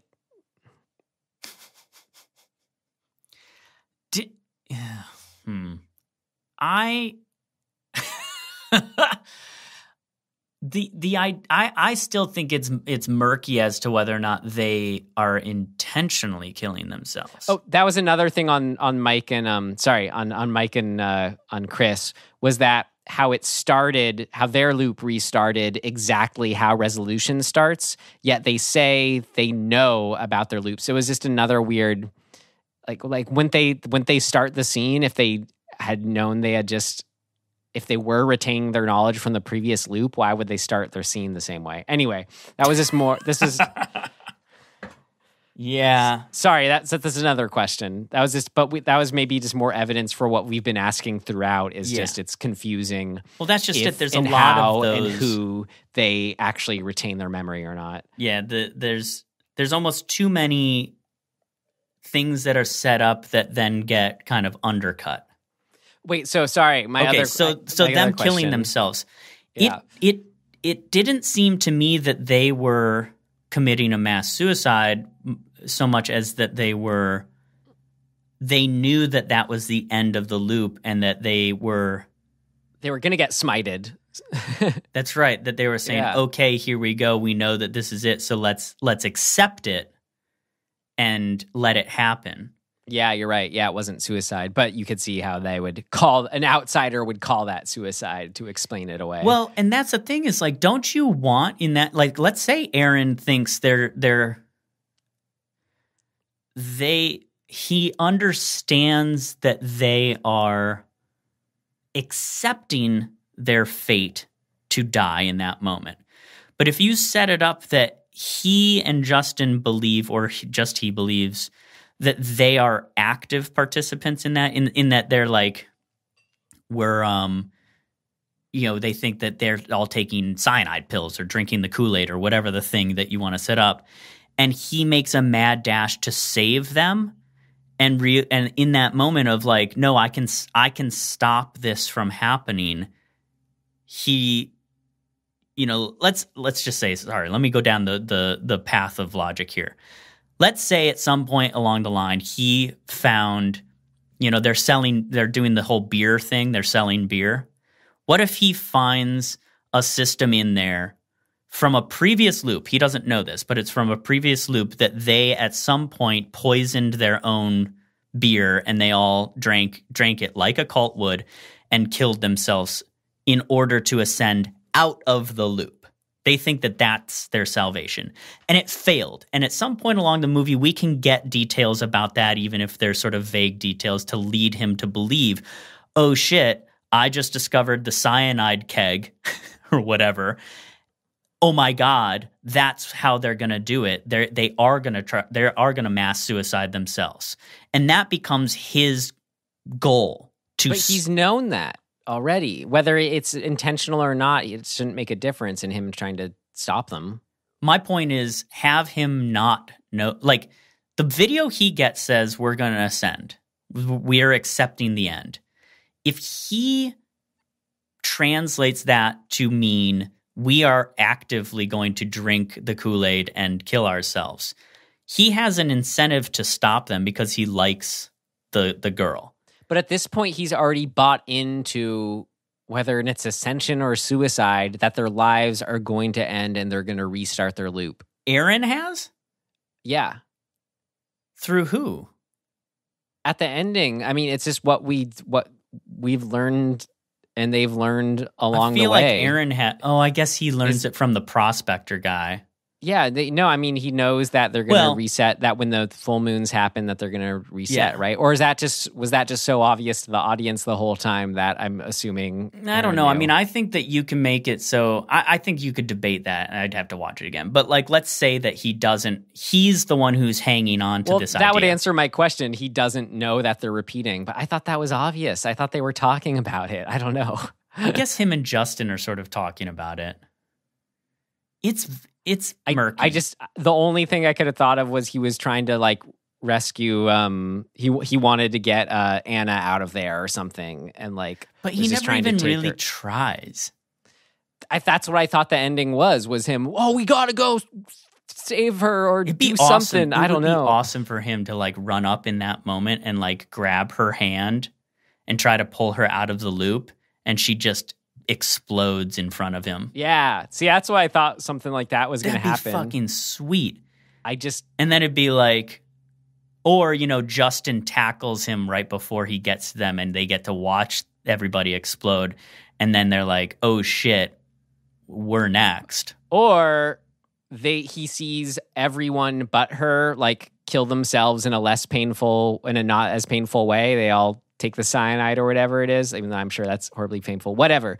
And then basically because he tries to rescue her and she kind of goes along with it, she gets like a painful, horrible death. Even better, right? He slaps the cyanide out of her hand, the Kool-Aid that's going to be an actual, like, what do you call it? A humane death, if there is such a thing. He stops her from following through with the humane death, and then as a result, she suffers this intensely excruciating, horrifying thing in front of him. We've had that set up, but we never really have it pay off. That would be sweet. And then that gives them more reason to be like, we gotta go. I don't know. Any other questions?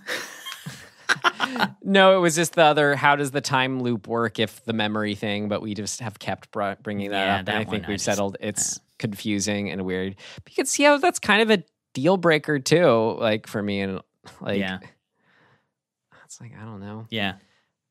And then I already said, well, how was this? I guess we already talked about that. How is this the UFO death cult? Should have just been called a death cult. And, I don't know. I guess it was just it was to give them a bad name to the press. I think just make them sound more crazy or whatever. Right. But again, I'm talking about for the sake of the movie. Like, it would have helped focus it that little bit more on them killing themselves or them getting smited into staying in the loop. Anyways, man, those are all my questions. Was the thing that you asked me to bring back up the idea that I brought up about the loops? The material, like the videos or photographs or whatever, could be from previous loops, and they don't necessarily remember it. And if so, then that's exactly what I wanted to say on that. I was really annoyed that the initial video of her saying we're going to do this never comes back around in any way. Yeah, like we don't get that moment. We don't get a moment to go, oh shit. Now, here's how I think they could have done it, I guess. Just it's a very simple thing. Because remember, they go into the little cabin that had been padlocked, and it's got volumes and volumes and volumes of all of the material that the entity has sent them. Mm-hmm. Film canisters and videotapes and tapes and blah, blah, blah, right? If they had gone through that and you'd have to figure out how to depict this to make it make sense. But you could, in that moment, define that there have been eons of loops, right? It would have the same date, so to speak, right? It'd be 1989 over and over again. But it would be like 1989-1, 1989-2, right? Like, you somehow label it, and that's how you could get into us understanding that they've been saving the material from every loop for however many times they've been caught in the loop. Right. And so then that's you why the media establish an actual changes. timeline. Yeah. And then they could pull the tape. They could be like, wait a minute, this tape is labeled the same as the one that we got. Or there's a gap where, if it's organized well, there's one missing, and they realize that one missing numerically is the one that they received. Yeah. Something like that to make us get in to this idea. We could see they had the earliest wax cylinder as far back as they went kind of thing. Right. And then we already knows that, and then she's just been, Anna's just been sewing them more modern clothes along the way, the whole time. Yeah. I mean, the reason I think they do it the way they do it is because they've decided as a rule that the entity is, this is what I think actually doesn't work in resolution either. What's the motivation for the entity? Why is it doing what it's doing? What does it get out of it? Well, that's what should remain the mystery.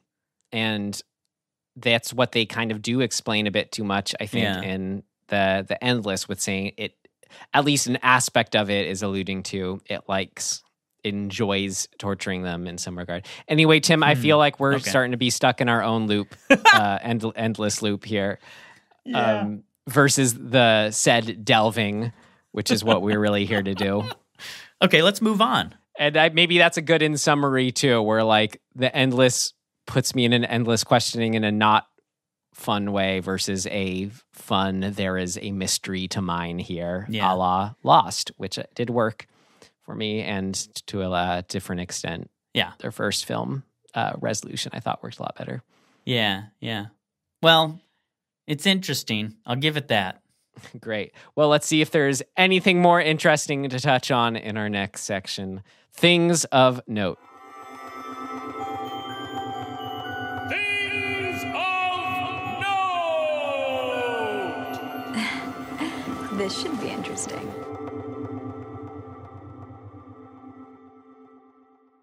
So, we have Jesse's question here. Our listener submitted question. Why we wanted to watch this is, why were these guys written about as a big new voice in horror, or whatever, however you want to put it? It's a good question. I guess I see. I can look at it as here's a twofold response, or two things that are jumping out at me most. It's sort of combined that they have moments, ideas, as an example, the baseball thing, that's really pushing in resolution of the greater power communicating through media. They have what feels like original enough imagery ideas putting forward that are just cool. And we're getting to see them, and then that adds to the creepy factor. You could say the kind of monster that she's turning into in Spring, where it's she's not an octopus, she's a weird she's not a werewolf, she's a weird octopus thing.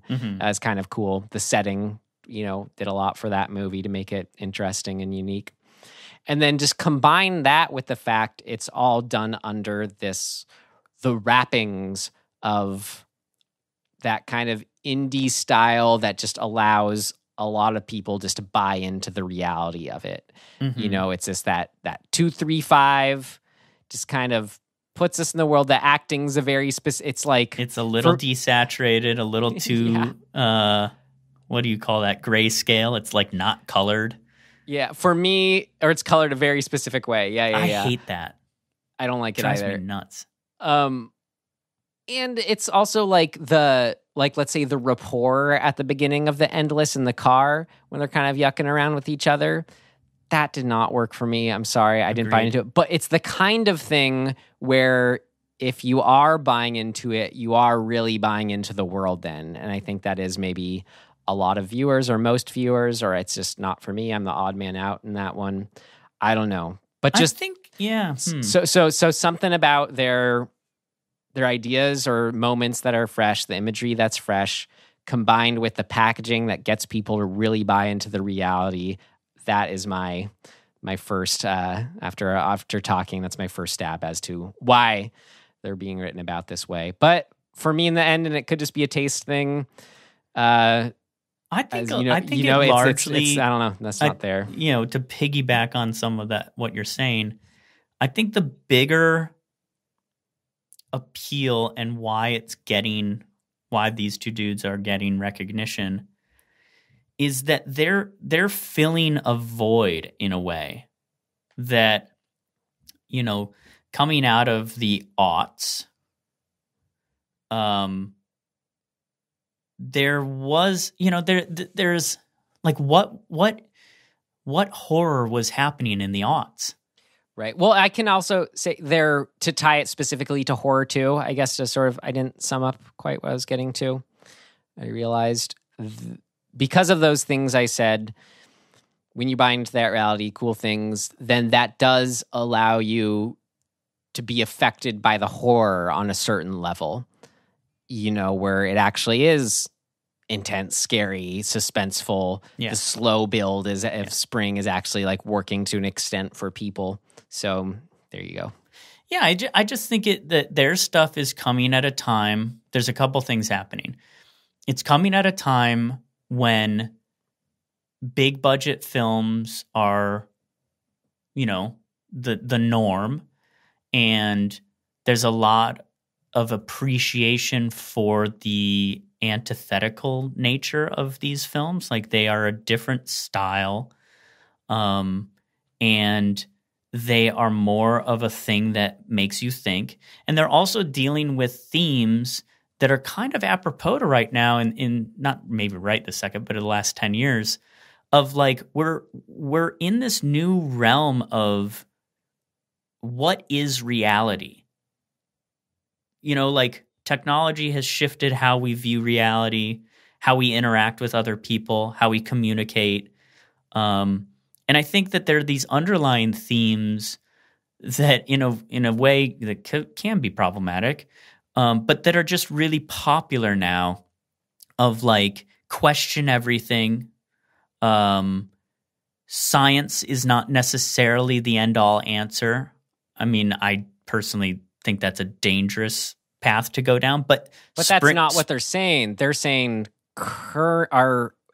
science is currently stunted, and right. We're limiting to ourselves to scientific beliefs. That's right. So I think that thematic thing is very appealing as just a thing to contemplate, and people are into that. And they are doing this almost Lovecraftian style thing, which is very in vogue in the last 10 years. Lovecraft has made a big resurgence, I feel like, into the greater, media world. Right. There's stuffed Cthulhu's now. Right.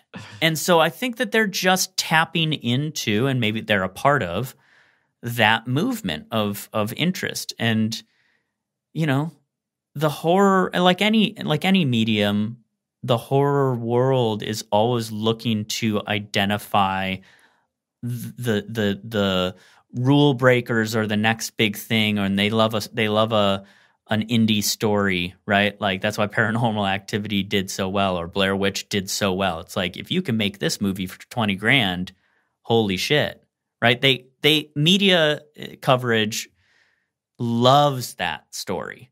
They always have loved that story. And these guys were the beneficiaries of that same thing, right? They made Resolution for $20,000 or $10,000 or whatever it was, virtually nothing. And it got out there and people liked it. The end. That's all it took.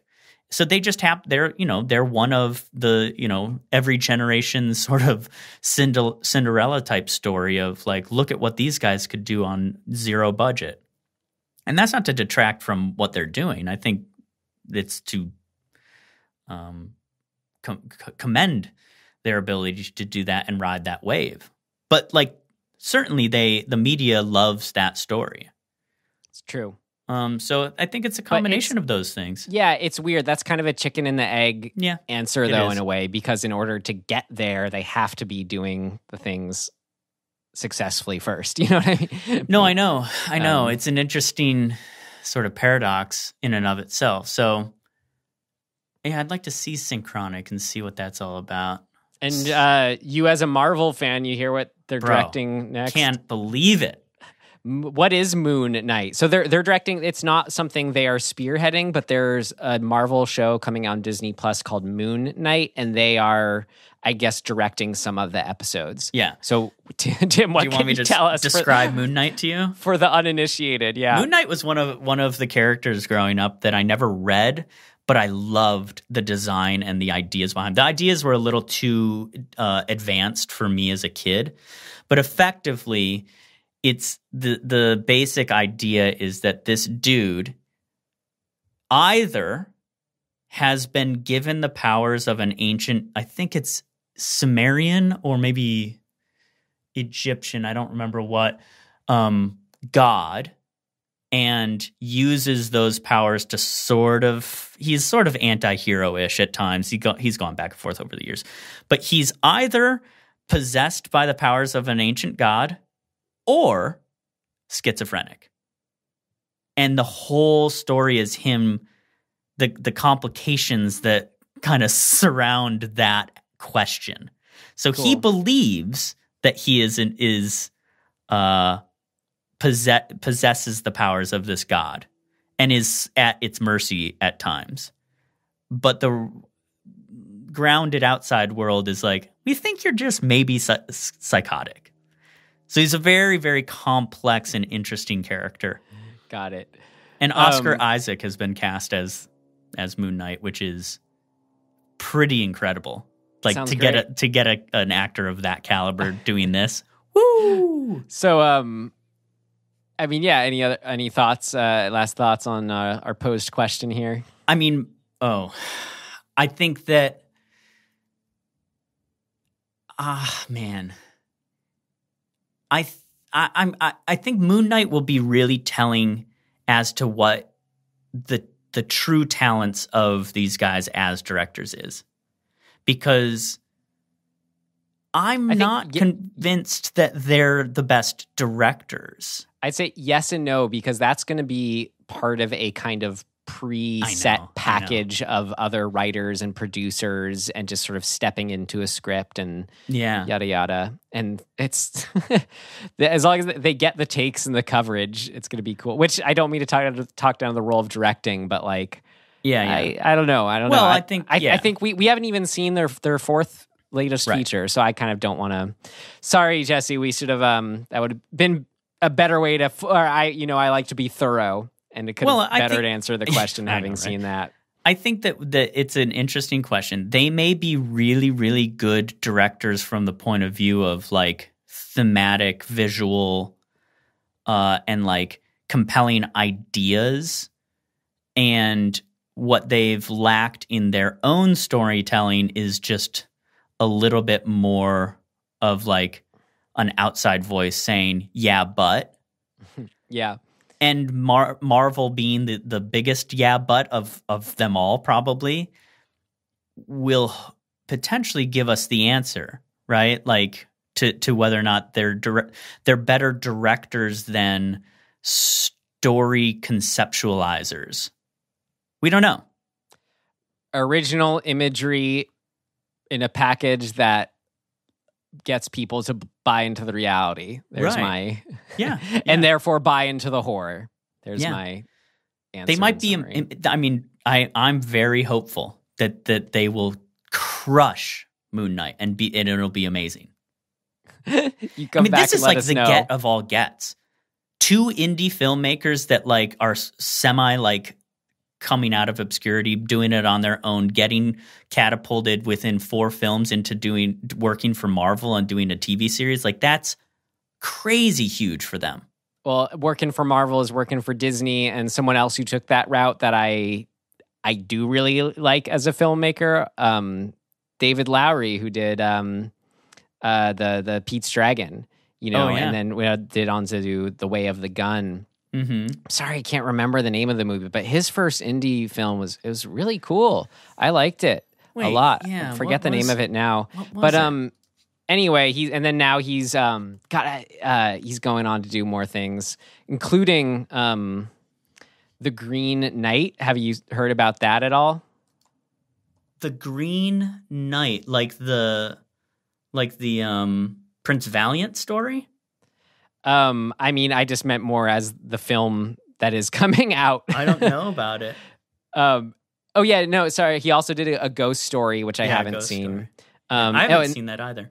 Saint Nick is the movie I was thinking about. Oh yeah, cool. That was really good. And then Ain't Them Body Saints. And anyway, The Green Knight. It looks so cool, Tim. It's David Lowery. I'm very excited for that one. But there's an example of other contemporary filmmakers who are lucking out into the Disney role. Well, I think from the Disney indie world, and but who, for me, as I put it in a way, I'm sorry, it just sounds so biting, but where there is there for me, Yeah. you know, in Mr. Lowry's work in a way that there isn't for these two. Yeah, this is the Sir Gawain. Yeah, this is the last Green Knight movie was a big one when I was a kid.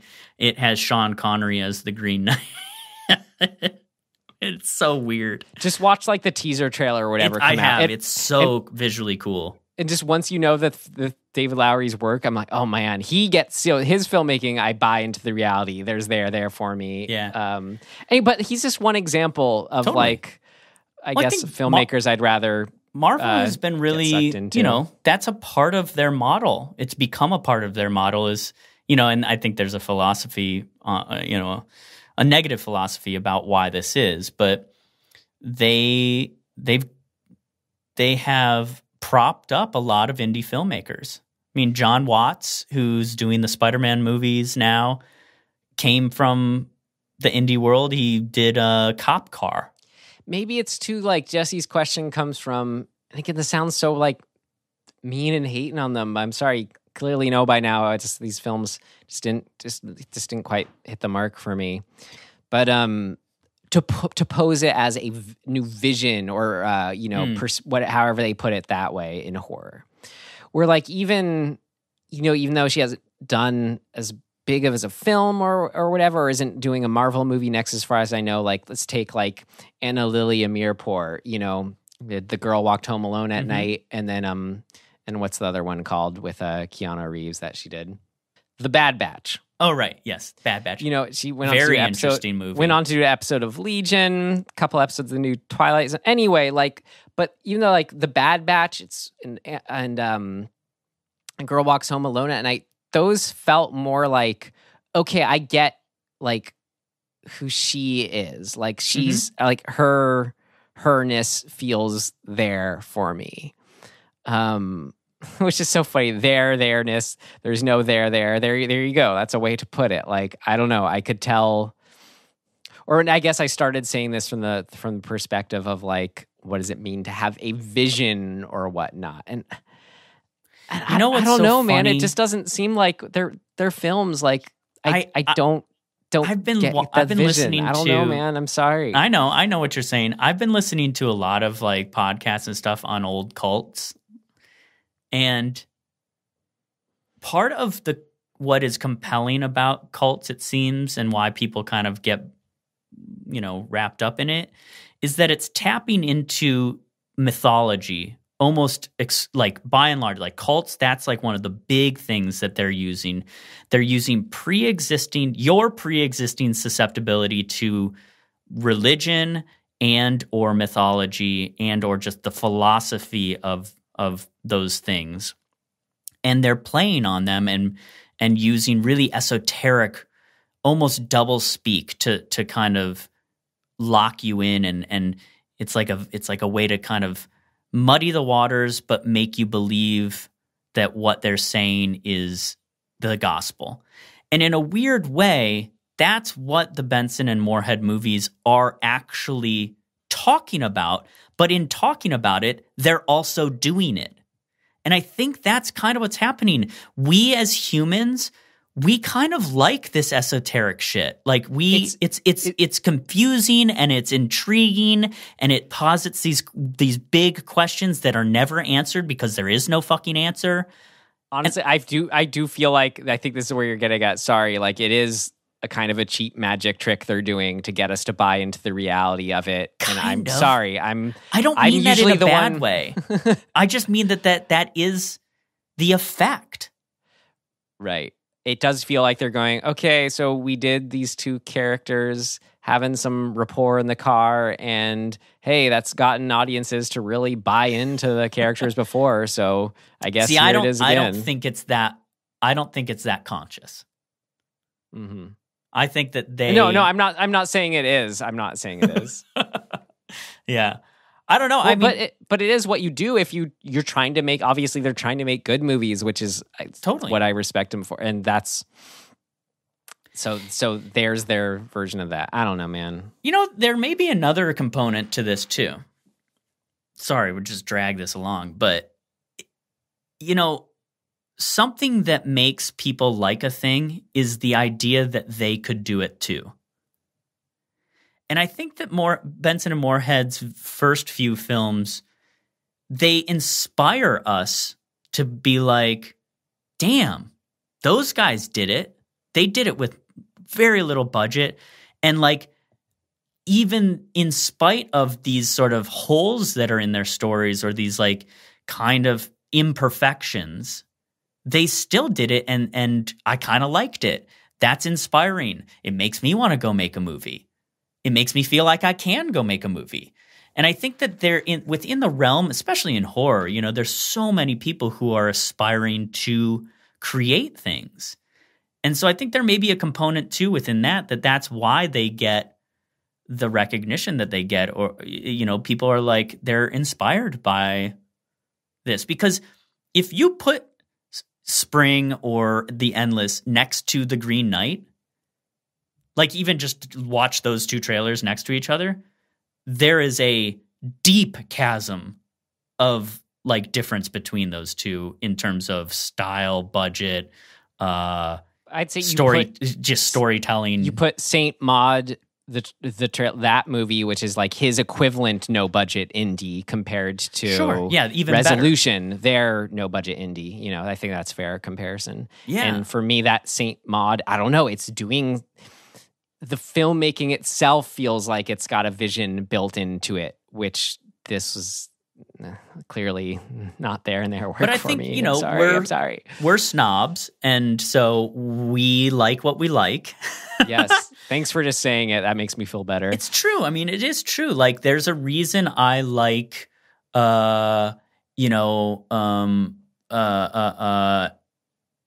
what's his name? Ari Aster. Dude, I mean, and Robert Eggers for me, you know, and Robert Eggers, right? Like, they're doing a very specific thing, right? That Benson and Moorhead are not. They're doing a very different thing that is also specific. And to a certain degree, it does kind of come down to taste and your own snobbery.